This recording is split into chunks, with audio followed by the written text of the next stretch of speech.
JJ the CPA here. Hope you're doing well. Hey, thanks for watching. This video might be more geared towards the employers that got the Paycheck Protection Program funds. It doesn't completely exclude those that are self-employed, but most of this is going to be talking about the employers that have payroll costs paying employees. And that is this. And I'm going to say it's more of an encouragement to empower yourself or to help you keep on the track that this Paycheck Protection Program is meant to put you on during this 8-week period.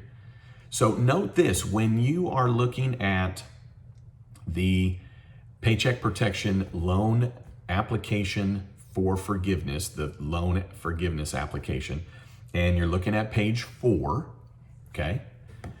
I just want you to note that this will be something that you're having to initial, and it's this. It says that the dollar amount for which forgiveness is requested was used to pay costs that are eligible for forgiveness, payroll costs to retain employees, the business interest, rent, the lease, utility, okay? Now, it includes all applicable reductions due to decreases in the number of full-time equivalent employees and salary, hourly wage reductions. I'm reading it right from the application.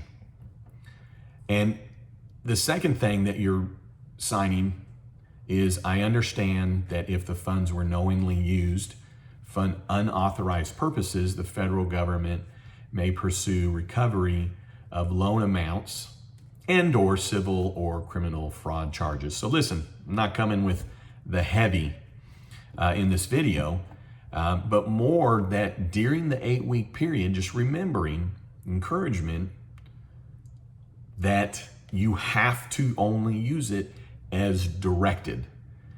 It doesn't appear, so this is my opinion, that once the 8 weeks is up, that if you have leftover money, I don't see anywhere in here that says, and return whatever's left over.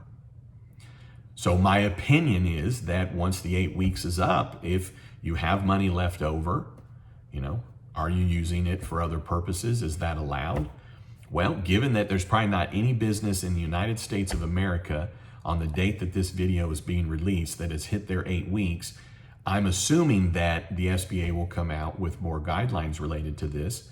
So my opinion would be, it seems as though that whatever's left over, you could use it for other purposes, but after the 8 weeks, after the 56 days. If you want a more concrete answer before the SBA comes out with additional guidelines, then check with your bank.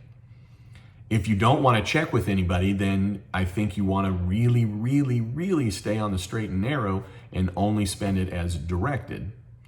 And therefore, if you have employees that aren't coming back, please check out the video where I talk about how easy it is for you to document that so that you don't get dinged for that on this part about the reduction of salary and or FTEs, which is the full-time equivalent for the employees.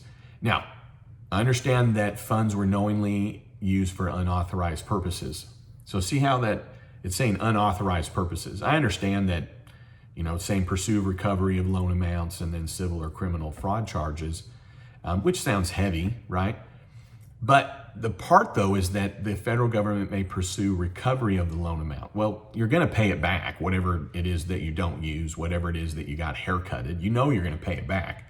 But I wonder in that sentence though, will it be that at the end of the 8 weeks that maybe the SBA comes out and says, hey, and so whatever you have left over, money needs to come back to us. It's not something that would be rolled into a loan, because I've had a lot of questions of, well, isn't it just really a 1% loan?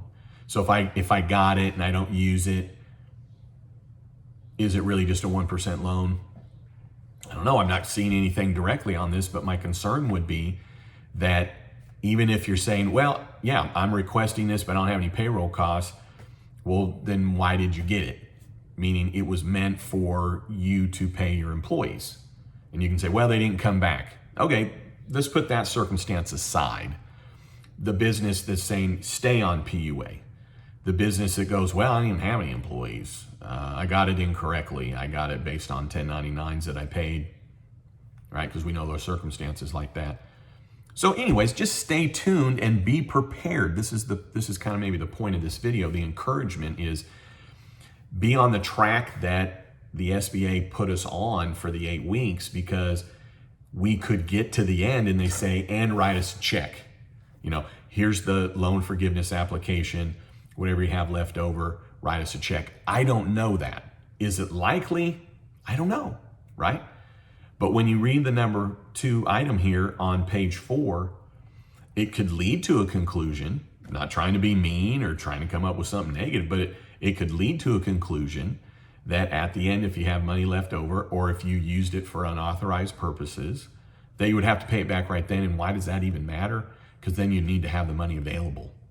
You would need to have the money available. Does it end up just being a 1% loan? Yes, but what amount? Is it just what got haircutted? Is it, here's what you spent, you didn't do it right, now you got to pay this back over time? Or is it you didn't spend it on authorized amounts and that has to be paid back right away? So more to come. You know that the SBA is coming out with more and more information on this, and you just want to be prepared. So do know this, you can't just hold on to it. You got to spend it on what it's supposed to be spent on. And so if you're already paying for rent and utilities and payroll, then you're going to have, you know, these quote unquote authorized expenses, qualified expenses. But in plenty of spots in this application that talks about that the expense occurred and was paid in that 56 days. So, you know, at the end of the day, use it for what it's intended, period. And then be prepared at the end that if you have money left over, maybe you would have to pay it back right away. And I just hate for you to be like, crap, I didn't realize that. Now I got to write a big check and I don't have it. Why? Because I'm in a pandemic and I'm in a crisis. Just want you to be prepared. So, hey, listen, thanks for tuning in. I'd love it if you'd subscribe. Please just hit that button. If you made it to here and you aren't a subscriber, goodness, I think I provided you some good information. All I ask is that you subscribe. All right, have a great day. And then don't you ever forget, you've never met a CPA quite like me.